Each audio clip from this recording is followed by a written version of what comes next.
Hi guys, we are going to start the new chapter which is the investment management strategies.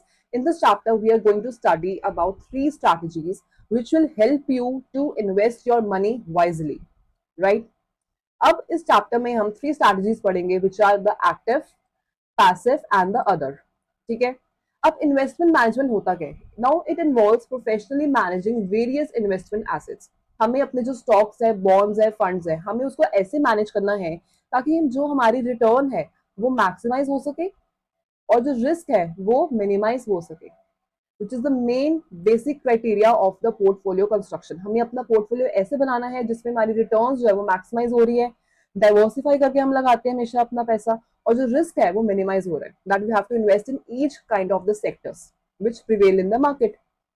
तो हमें financial goal जो है वो ऐसे ही अचीव होगा जब हम एक अप्रोप्रिएट पोर्टफोलियो कंस्ट्रक्शन जो है वो करेंगे, right?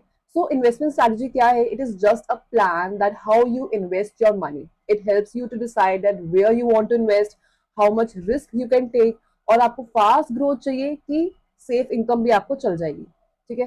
So basically it is just a way of making smart money decisions. Where to invest your money, कितना रिस्क आप उठा सकते हो, एंड थर्डली यू हैव कि आपको फास्ट ग्रोथ चाहिए या फिर कोई सेफ इनकम आपको चाहिए. So these are the main basic things which you need to see while investing your money. Okay. So इसके अंदर हमारे पास थ्री स्ट्रैटेजीज आती है: active, passive and the other. ठीक है. अब फर्स्ट कौन सी आती है? That is active. So basically we have to outperform the market through timely buying, selling based on the research, forecast and the judgments. अब इसका क्या मतलब है एक्टिव में? That you do your own research. It requires lot of your time, effort.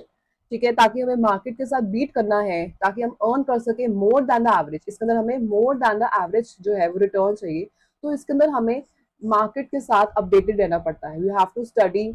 बहुत ज्यादा इसके अंदर स्टडी इन्वॉल्व होती है कि कैसे कैसे कंपनी काम कर रही है, उसके बोनस कितना आया है, बोनस इश्यू कितना हुआ है, क्वार्टर रिजल्ट उसके कैसे रही है, उसने कोई न्यू प्रोडक्ट लॉन्च किया है, उसके 5 ईयर रिजल्ट क्या रहे हैं, आगे उसका 5 ईयर प्लान क्या है. तो ऐसे बेसिस पे हमें डिसाइड करना होगा दैट व्हेन टू इन्वेस्ट, कब उसको बाय करना है, कब उसको सेल करना है. So you have to keep a check on the market. ठीक है. You decide when to buy that share, when to sell that share, कितने टाइम के लिए आपको होल्ड करना है, that you hold it for the 3 months और 6 months, कितनी देर के लिए आपको उस स्टॉक को होल्ड करना है, कौन सा भी सेक्टर बहुत ज्यादा अच्छा चल रहा है. सो एक्टिव मैनेजमेंट स्ट्रैटेजी वो ही कर सकता है जो बहुत ज्यादा इस मार्केट के साथ रिलेट करता है, बहुत क्लोजली इन्वॉल्व है इसके साथ. ठीक है. Because it needs very much of your time, efforts, because goal is just to beat the market and earn more than the average. ठीक है. Like if you buy a stock when it is cheap, and अब आप कब cell करोगे? जब उसका price बढ़ जाएगा. So you are using an active strategy. आप मार्केट के ऊपर पूरा ध्यान रखते हो कि आज सेंसेक्स कितना ऊपर गया है, कितने परसेंट ऊपर गया है, कितने पॉइंट्स नीचे आया है. So basically it is great for the people who enjoy watching the market very closely, और वो डिसीजंस भी जो है वो रेगुलर बेसिस पे लेते हैं. So you have to keep a check with the economic news, whether it comes in your CNBC आवाज और द डेली न्यूज़पेपर जो आते हैं हमारे इकोनॉमिक टाइम्स, तो उसके साथ आपको अपडेटेड रहना पड़ता है. So that's why it is called as an active management strategy. So we have second category of the investment strategy, which is the passive management strategy. इसका objective क्या है? That we replicate the market performance rather than beat it. This means you do not try to beat the market. You just follow the market by investing in the things like index funds और ETF. ये आगे जाके हम detail में पढ़ेंगे that what is index funds और ETF क्या होता है. ठीक है. हम इसमें मार्केट को बीट नहीं करते, rather we follow the market trend. Market की परफॉर्मेंस कैसे चल रही है हम वैसे ही चलते हैं. ठीक है. It is based on the idea that the markets are smart enough है कि वो अच्छे से मार्केट जब वो चल रही है और हम उसके अकॉर्डिंगली ही इन्वेस्ट कर देते हैं, because prices include the important news. उसमें हम क्या कर रहे थे कि हम एक एक इंपॉर्टेंट न्यूज पे चेक रखते थे इन द एक्टिव, बिकॉज उसके अंदर रिसर्च, फोरकास्ट, जजमेंट्स सब इन्वॉल्व होता था. हमें डेली मार्केट के साथ अपडेट रहना पड़ता था. बट पैसिव में क्या होता है? इसके अंदर हमें डेली अपडेट नहीं रहना है. ठीक है. हमें आराम से जो इंडेक्स फंड है उसमें पैसा लगाया और बस उसको भूल गए. ठीक है. पैसिव मैनेजमेंट स्ट्रैटेजी जो है it is very easy, it is very great for the people who just want piece of mind, और लॉन्ग टर्म ग्रोथ के लिए वो चाहते हैं इन्वेस्टमेंट करना विदाउट एनी स्ट्रेस. ठीक है. Then we have the other portfolio management strategies, which is basically based on the risk profile. Now these strategies are based on the investor की risk tolerance कितनी है. It is aimed to balance safety and the return. वो कितनी safety चाहता है अपने पैसों की, कितनी रिटर्न चाहता है, उसकी रिस्क टॉलरेंस लेवल कितना है. ठीक है, because everyone has their own different risk level. Some want safety, some want high returns. So you can choose a strategy based on the risk comfort. कितना आप रिस्क उठाना चाहते हो उसके अकॉर्डिंगली जो है आप पैसा लगाते हो. ठीक है. Now next we have active management strategy. थोड़ा सा हम डिटेल में कर लेते हैं. Now it involves frequent trading. Frequent trading होती है इसके अंदर, हम रेगुलर बेसिस पे बाय सेल करते रहते हैं. ठीक है, like for holding for short term he mostly होता है एक्टिव मैनेजमेंट स्ट्रैटेजी में. हम रेगुलरली अपडेट रहते हैं मार्केट के साथ. It involve stock picking and timing the market. हमें लाइक आज हमने शेयर बाय किया, उसको हमें लगता है कि 10 दिन तक चलेगा, तो हम 10 दिन तक उसको होल्ड करके रखते हैं. It involve high research management efforts. Higher cost होती है इसके अंदर, फीस टैक्सेस वगैरह बहुत ज्यादा हमें पड़ जाते हैं. कमीशन हमें बहुत ज्यादा देनी पड़ती है बिकॉज हमने आज बाय किया, और if we are doing intraday trading तो हमने आज बाय किया और आज ही सेल कर दिया, तो उससे हमें हमारी कमीशन जो है वो ज्यादा पड़ती है. ठीक है. और अगर हम उसको लॉन्ग टर्म के लिए होल्ड करते हैं तो हमने सिर्फ बाय पे कमीशन पे कर दी, बट लॉन्ग टर्म में सेल के लिए हमें आफ्टर 1 ईयर ही देनी पड़ेगी. बट शॉर्ट टर्म में क्या होता है that you have to pay both at the time of buy and sell, और हमारे शॉर्ट टर्म में जो कमीशन चार्जेस है वो ज्यादा लगते हैं. There is higher cost involve in this. ठीक है. सो मार्केट टाइमिंग इसके अंदर आ जाता है. मार्केट टाइमिंग में क्या है कि अगर आपको लगता है कि इक्विटी हमारी ज्यादा चलने वाली है रादर देन द बॉन्ड्स, तो हम क्या करेंगे, अपने ज्यादा प्रोपोर्शन जो है वो इक्विटी में लगाएंगे, और less proportion of our money will be invested into the bonds. ठीक है. Then we have security selection. अब सिक्योरिटी सिलेक्शन में क्या होता है, it involves a search for under price securities. हमें अब वो सिक्योरिटी सर्च करनी है जो बहुत ज्यादा अंडर प्राइस्ड है. अंडर प्राइस का क्या मतलब होता है, हमें अपने फंडामेंटल और टेक्निकल एनालिसिस के थ्रू हमें उन स्टॉक्स को पिक करना है जो कि हमारे अंडर प्राइस्ड है. अंडर प्राइस क्यों है, हमें वो रीजन जानना है through the judgement, through forecast, through research, और फिर हम उस स्टॉक्स में जो है वो पैसा लगाएंगे. राइट.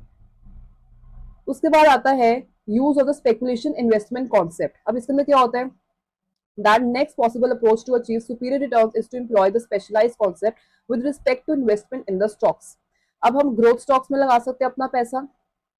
ठीक है. टेक्नोलॉजी स्टॉक्स में लगा सकते हैं या साइक्लिक स्टॉक्स में लगा सकते हैं. सो इट ऑल डिपेंड्स कि आपकी स्पेशलाइजेशन कॉन्सेप्ट कौन सा आप लगा रहे हो. Right. So next we have that is the approaches to the stock selection. सबसे पहले आता है top down, then we have bottom up, and then we have the quantitative approach. Top down में क्या होता है दैट सबसे पहले हम मैक्रो फैक्टर्स देखते हैं, हम पहले बड़ी पिक्चर देखते हैं, फिर हम इकोनॉमी देखते हैं, सेक्टर्स देखते हैं, और फिर कंपनी देखते हैं. Then we have to choose that हमें किस में इन्वेस्टमेंट करनी है, हमें कौन सा स्टॉक जो है वो बाय करना है. ठीक है. तो सबसे पहले हम किससे स्टार्ट करेंगे, that we are going to start it with the macro factors, then sector, then company. So it is based upon the economic outlook and the market trends. Second we have that is a bottom up approach. It starts with the company analysis. इसमें हमने क्या देखना है, that we have to check the profits देखेंगे, हम management देखेंगे, ठीक है, प्रोडक्ट्स देखेंगे कि कंपनी के प्रोडक्ट्स कौन से अभी अच्छे चलने वाले हैं. सो it is all based upon the market trends. ठीक है. तो हम इसको क्या कह रहे थे, कंपनी लेवल एनालिसिस. उसके बाद आता है क्वांटिटेटिव अप्रोच. अब इसमें क्या है, it is based upon the formulas, number, statistical models. हमने इसके अंदर मॉडल्स लगाने हैं अपने स्टैटिस्टिकल वाले. सो it is all based upon the numeric data.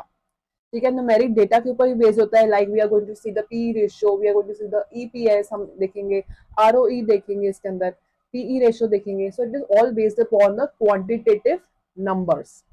ठीक है. So second strategy which we are going to study in detail, that is a passive management strategy. अब इसके अंदर हम क्या assume करते हैं, that we are not going to beat the market, rather we are just going to follow the market. तो ये कौन से प्रिंसिपल बेस्ड है, that is efficient market theory. जो भी हमारी इंफॉर्मेशन मार्केट के अंदर अवेलेबल है दैट इज ऑल एफिशिएंट, और ये सपोर्ट करता है passive investing. We are not going to beat the market, we are just going to follow the market. ठीक है. अब एफिशिएंट मार्केट थ्योरी में हमने यही देखना है दैट ऑल द प्राइसेस जो भी है हमारे स्टॉक के, it reflects all the available information. हमें इसके अंदर कोई स्पेसिफिकली कोई इन्फॉर्मेशन के साथ अपडेट रहना जरूरी नहीं है. जो मार्केट में इन्फॉर्मेशन है that is all efficient. Right. फिर आता है इंडेक्सिंग. अब इंडेक्सिंग में क्या होता है, that we purchase index funds में हम बाय कर लेते हैं या फिर ईटीएफ बाय कर लेते हैं. अब इंडेक्स फंड्स क्या होते हैं, now these funds hold a diversified portfolio of the stocks or the bonds that mirror the composition of the specific market index. अब जैसे हमने फॉर एग्जाम्पल निफ्टी 50 इंडेक्स जो है वो बाय करना है, अब इसके अंदर बहुत सारे शेयर्स आते हैं, 50 कंपनीज के जो है वो शेयर्स आते हैं, like we have Reliance, we have TCS, we have Infosys, HDFC, right. But buying 50 individual stocks जो हो सकते हैं हमारे पास, वो टाइम कंज्यूमिंग हो सकते हैं और बहुत ज्यादा एक्सपेंसिव हो सकते हैं। तो हम क्या करते हैं, that we buy one ETF. We just buy one ETF. For example आपने एक निपॉन इंडिया निफ्टी 50 ईटीएफ जो है वो बाय कर लिया, या फिर हमने बाय कर लिया एक आईसीआईसीआई प्रूडेंशियल निफ्टी ईटीएफ। इससे क्या होता है, it is a combination of all the 50 Nifty stocks in the same proportion जैसे इंडेक्स के अंदर है। अब इंडेक्स के अंदर 50 अगर स्टॉक्स है, ये हमारे पास 5% है, ये हमारे पास 20% है, ये 25% है, फॉर एग्जाम्पल ये एचडीएफसी आ जाता है, दिस इज द रिलायंस, ठीक है, this is the TCS, this is the Infosys. अब जितनी प्रोपोर्शन इसकी है ना, उतनी ही ईटीएफ के प्राइस में 500 का फॉर एग्जाम्पल है, तो इसके अंदर इतनी ही प्रोपोर्शन में हमारे पास ये सब शेयर्स की प्रोपोर्शन होएगा, ठीक है। और अगर हमने एक ईटीएफ बाय कर लिया, that means we have bought 50 stocks जिसका प्रोपोर्शन इतना इतना रहेगा। तो हम क्या करते हैं, डायरेक्टली इंडेक्स फंड में परचेज कर लेते हैं। उससे क्या होता है, हमें एक एक शेयर जो है उस पर ध्यान नहीं रखना पड़ता है। अगर हमारा इंडेक्स बढ़ेगा, it is all directly proportional to the index. अगर हमारा सेंसेक्स हमारा 1% से बढ़ता है, तो हमारा इंडेक्स फंड भी जो है वो हमारा बढ़ जाएगा। Like we have Nifty 20, this is a form of the index funds. अगर हमने इंडेक्स फंड में पैसा लगा दिया, दैट मीन्स कि हमने डायरेक्टली इंडेक्स ही परचेज कर लिया। अगर हमारा 1% इंडेक्स बढ़ा है, तो उससे क्या होगा कि निफ्टी 20 हमारा 1% से बढ़ जाएगा, इररिस्पेक्टिव ऑफ द फैक्ट कि मार्केट में क्या इंफॉर्मेशन रह रही है, कौन सा सेक्टर चल रहा है, कौन सा सेक्टर नहीं चल रहा है, ठीक है। सो सिंगल ईटीएफ भी अगर हमने बाय कर लिया ना, that means you have bought all the 50 Nifty stocks in the same proportion as it is in the index. Index के अंदर क्या होता है कि हमारे पास 50 स्टॉक्स है, कि 10% ये है, 5% ये है, 20% ये है। तो ईटीएफ में क्या होता है कि अगर वो 500 का है, तो उसके अंदर वो सेम प्रोपोर्शन रहती है सारे स्टॉक्स की जो कि निफ्टी 50 में है, राइट। सो ईटीएफ हमने पढ़ा, that is the now they are similar to the index funds but trade like the individual stocks. हम इसको इंडिविजुअली स्टॉक्स में भी ट्रेड कर सकते हैं, like we can buy the ETF just like the share, ठीक है। अब और ये फ्लक्चुएट भी वैसे ही करते हैं जैसे कि हमारा उसका स्पेसिफिक फंड है, ठीक है। सो बेसिकली ईटीएफ क्या है, it is just a basket of the shares जिसमें हम बाय कर सकते हैं ईटीएफ को just like the stocks, right. So हम 50 स्टॉक्स में ज्यादा इन्वेस्टमेंट नहीं करते हैं, we just buy their ETF, ठीक है। Then we have the other portfolio management strategies. अब इसके अंदर क्या आता है, सबसे पहले आती है हमारे पास कंजर्वेटिव। कंजर्वेटिव कौन सी होती है, जो बहुत लो रिस्क लेना चाहते हैं, like we have FDs, bonds और बिग कंपनीज में इन्वेस्ट करते हैं। It is very ideal for very safety person people, जो बहुत ज्यादा सेफ्टी के लिए है ना, कैपिटल प्रिजर्वेशन करना चाहते हैं, वो ही कंजर्वेटिव पोर्टफोलियो स्ट्रैटेजी जो है वो बनाते हैं। क्योंकि इंस्ट्रूमेंट्स कौन से रहते हैं इसके अंदर, we have bonds, we have fixed income, large cap dividend stocks जो बहुत ज्यादा डिविडेंड देते हैं, रेगुलर इनकम देते हैं, स्टेडी इनकम देते हैं, विच इज वेरी सेफ। तो वो वाले बंदे जो है वो कंजर्वेटिव में लगाते हैं, ठीक है। अग्रेसिव में कौन से आते हैं, जो बहुत ज्यादा रिस्क लेना चाहते हैं, higher return higher risk, small companies में लगाते हैं, बहुत न्यू इंडस्ट्रीज में लाइक स्टार्टअप्स में लगा दिया उन्होंने, तो वो बहुत ज्यादा रिस्क टेकिंग होते हैं। They are mostly the young and the bold investors. तो ये ज्यादा लगाते हैं स्मॉल कैप्स में, small caps are the most risky stocks. Emerging markets में लगाते हैं, जो अभी सिर्फ स्टार्ट ही हुई है कोई भी मार्केट, या कोई सेक्टर वाला जो स्टार्ट हुआ है उसमें वो पैसा लगाते हैं। हाई ग्रोथ सेक्टर्स में लगाते हैं बिकॉज रिस्क उसमें हाई रहता है। Then we have the balanced portfolio strategy. अभी कौन सा होता है, that is a mix of the equity and the debt, like 60% हमने इक्विटी में लगाया, 40% हमने बॉन्ड्स में लगा दिया। ऑब्जेक्टिव क्या थी, combine both the growth and the stability. अगर हम कंजर्वेटिव प्लस एग्रेसिव कर दे तो हमारा वो क्या बन जाएगा, balanced. So it is mix of the both, balance return चाहिए उनको, बैलेंस रिस्क भी चाहिए साथ में। सो रिस्क इसमें क्या रहता है हमारा, मॉडरेट, ठीक है। Then we have what are the approaches, हमने ये पढ़ लिया था। इन्वेस्टर कंसिडरेशन क्या रहती है, उसके गोल्स पे डिपेंड करता है, उसके रिस्क टॉलरेंस क्या है, उसके मार्केट बिलीफ क्या है, इट ऑल डिपेंड्स अपॉन कि वो कौन सी स्ट्रैटेजी जो ऑप्ट करना चाहता है। It all depends upon the goals, उसका रिस्क टॉलरेंस लेवल कितना है, मार्केट में उसका क्या बिलीफ है कि वो इंडेक्स फंड में लगाएगा, वो इतना अपना टाइम जो है वो डिवोट कर सकता है कि वो बस सीधा पैसिव में लगा देगा। एक्टिव में इतना अगर टाइम वो नहीं दे सकता, he will invest into the passive. Then time horizon की वो कितनी देर तक उसको होल्ड करना चाहता है। Then we have the blended strategies for the diversification. इसमें आ जाता है diversification. We have to combine various assets and the strategies to reduce the overall risk. Adaptability क्या होता है? That we have to adjust the portfolio to change the market condition. जैसे जैसे market condition होती है, हमें वैसे ही अपने portfolio को revise करना पड़ता है. ठीक है. Optimized returns में क्या होता है? It is aiming for the best possible returns given the investor's risk profile and the goals. हमें इन्वेस्टर के रिस्क प्रोफाइल और उसके गोल पे डिपेंड करता है हमें कितनी रिटर्न कल को जाके होगी. ठीक है. सो हमारा ये चैप्टर जो है वो फिनिश हो जाता है इसके साथ. ठीक है. So thank you all.